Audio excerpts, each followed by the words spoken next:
Bonjour à toutes et à tous, je suis ravie de vous retrouver pour cette nouvelle émission consacrée à la gestion de votre officine. Nous nous intéressons aujourd'hui à la clôture des comptes. Alors comme beaucoup d'entreprises, les pharmacies clôturent leurs comptes en fin d'année. Comment faut-il préparer les travaux comptables? Quels sont les enjeux? Pour répondre à toutes ces questions, j'ai le plaisir d'accueillir à mes côtés Philippe Becker. Bonjour Philippe. Bonjour Christelle. Alors, je précise que vous êtes consultant pour le département pharmacie de Fiducial. On va parler de la clôture des comptes, mais finalement, ma première question, c'est quels sont les enjeux? Les enjeux, c'est soit gagner du temps, soit en perdre. La clôture des comptes, c'est un moment important.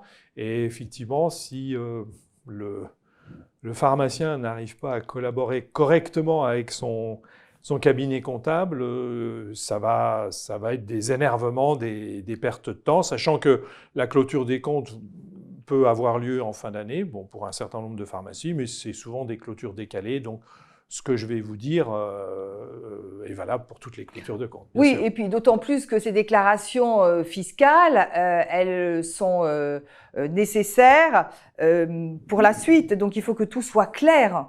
Oui, tout à fait. C'est-à-dire que, en dehors de la perte de temps et en dehors des énervements, le risque majeur d'une mauvaise collaboration et d'une mauvaise transmission d'informations, c'est des erreurs qui vont avoir un impact sur, d'une part, les déclarations fiscales, sociales et effectivement qui peuvent aussi entacher rendre inexact le bilan. On peut imaginer dans des cas graves, attention, je parle de choses qui sont quand même rares, mais on peut imaginer dans des cas graves, en particulier dans les sociétés où il y a plusieurs associés, que ça puisse entraîner un volet pénal avec présentation d'un faux bilan ou versement de dividendes fictifs. Donc il faut quand même y faire attention. Et puis sur le plan fiscal, pour revenir dessus, c'est tout bêtement le fait qu'on va ou pas assez payer d'impôts ou trop en payer, ce qui est pas une très bonne chose. Donc ça a un vrai impact. Quels sont les documents de base qu'il faut vous donner ? Alors en fait, on envoie une liste à nos clients, aux pharmaciens, en leur donnant une checklist de documents. Donc il y a principalement clôture des comptes dit inventaire. Donc l'inventaire des immobilisations, est-ce qu'on a mis des choses au rebut, est-ce qu'il y a des choses qui ont été cassées, est-ce qu'il y a des choses qui sont plus utilisées. Il y a le stock. Le stock représentant 10% du chiffre d'affaires. Il y a les dus clients, ce qu'on appelle chez nous traditionnellement les dus clients, combien la pharmacie doit récupérer auprès de la sécurité sociale et des mutuelles d'argent à la clôture. Donc on se positionne au 31 décembre, donc il faut envoyer ces éléments-là. Puis vous avez tous les événements qui peuvent avoir un impact sur les comptes. En fin d'année, par exemple, on va demander les remises qui sont à percevoir, est-ce qu'il y a des litiges avec un salarié, avec un fournisseur. Donc c'est un ensemble de choses qui font qu'on va, tout en ayant bien fait la comptabilité tout au long de l'année, avoir ou des bons comptes ou des mauvais comptes.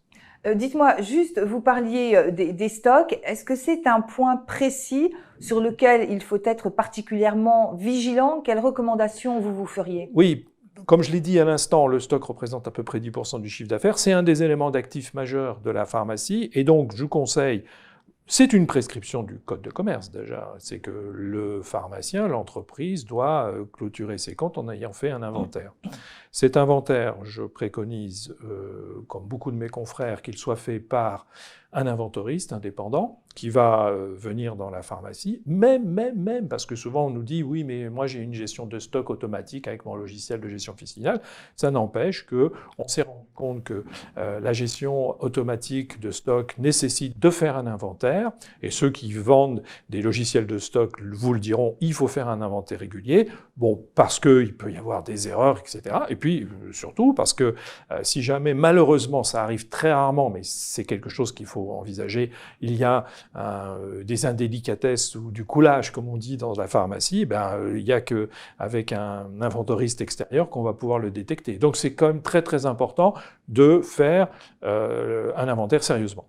Alors dites-moi, si un pharmacien, il omet de vous transmettre un ou plusieurs documents, est-ce que, entre guillemets, on peut rattraper le coup? Oui, on peut. Alors, on a une phase dans laquelle on demande, et ensuite on a une phase dans laquelle on récupère, ensuite on a des échanges, donc là, dans 90% des cas, tout se passe très très bien, il n'y a jamais de difficulté. Ensuite, si jamais on oublie, parce que l'erreur est humaine, hein, on peut aussi ne pas être au courant, puis penser à quelque chose. Bon, tout va dépendre déjà clairement, quelle va être l'erreur. Hein. Si c'est une petite erreur, on va laisser, on passera.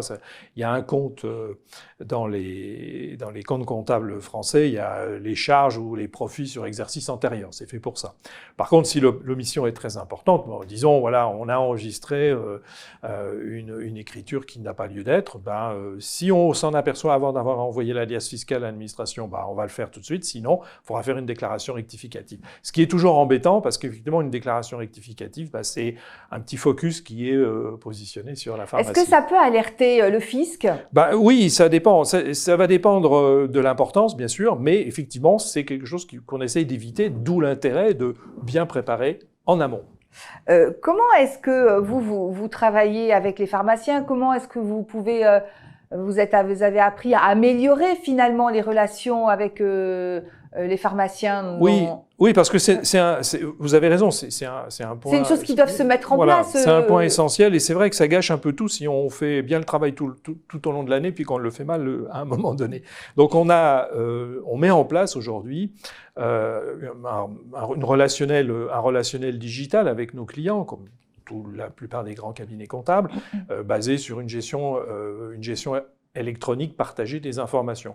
Donc tout au long de l'année, nous demandons à nos clients de nous pousser déjà ce qui doit nous pousser, les factures, etc. Et donc on essaye de faire en sorte que, au moment de la clôture, à ce moment-là, ils puissent aussi nous transmettre tous les éléments. Même si parfois ils ne savent pas si ça nous est utile, nous on sait si ça nous est utile ou pas. Donc ça, c'est quelque chose, c'est un facteur. Parce que, vous savez, j'ai rien contre la poste française, mais bon, les papiers s'égarer, etc. La gestion électronique nous permet quand même d'avoir des sécurités par rapport aux documents. Ça veut dire que c'est comme en fait un coffre-fort ou une boîte aux lettres?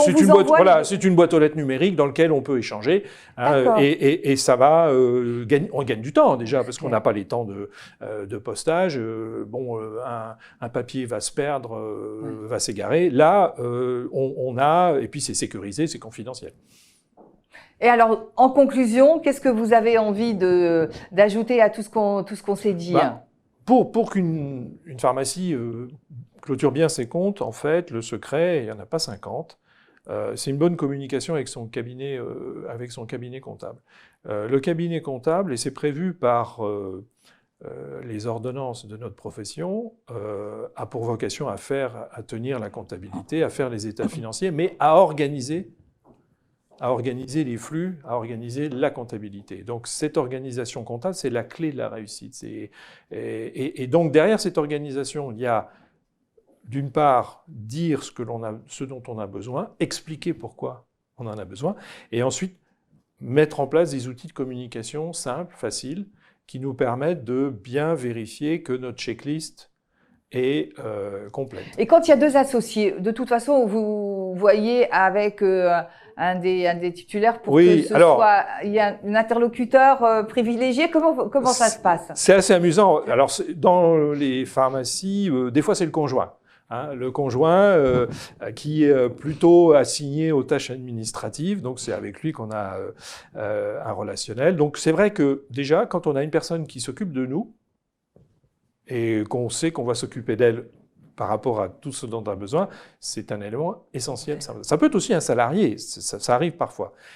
Quand c'est des associés, en général, il y a toujours, je dirais, le cerveau gauche, le cerveau droit, comme on dit. Et il y a toujours un associé qui est quand même plus dans le commercial, la créativité, puis l'autre qui est plus dans l'administratif. Bon, c'est avec lui qu'on a contact. Mais cela étant dit, en toute hypothèse, dans une association, lorsque les comptes sont arrêtés, on les arrête avec les deux associés, comme on doit le faire avec tous nos clients. Les comptes sont arrêtés, ils ne sont pas arrêtés par le cabinet comptable, ils sont arrêtés par les dirigeants de la pharmacie.